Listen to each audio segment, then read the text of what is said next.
Transcona Church is a church that has been recently planted.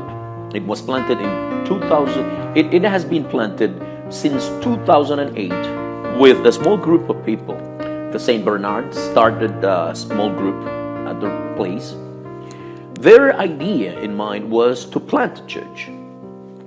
With cooperation of other members coming from the Henderson Church, they did that. They planted the church and officially became a church in 2010.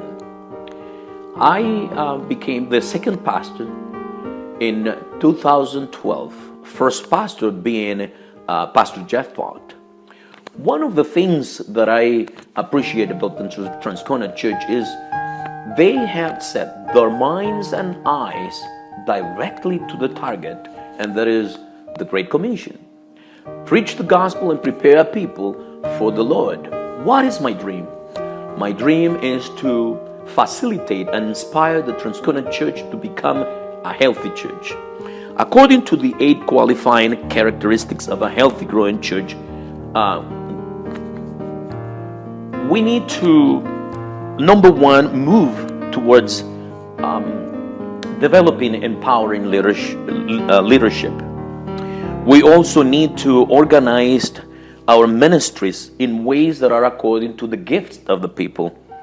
We need to have services that are spiritually passionate and inspire people, mature people, to become passionate in love with Jesus Christ. We also need to understand that the structure of the church needs to be dynamic. We are not the group that started in 2008. We are not the church that became an official church in 2010. We are in 2015. We have grown. We have an official membership of 68 members, and we need to structure the church in ways that is functional for preparing for the growth that we're going to have in the next 3 years. I believe that one of the things that we need to accomplish, and that's part of my dreams, is to offer inspiring worship services that will welcome people that are non-church goers. In today's world, people are afraid to come to religious services, traditional religious services. Transcona Church needs to move in ways that our worship services would be inspiring and inviting to people who come from different walks of life.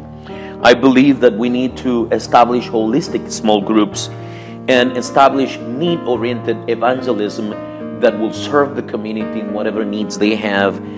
But most of all, we need to show the world that we have loving relationship within the church and within the members with Jesus Christ. In other words, we need to really display the religion that Jesus Christ preached, and that is become loving people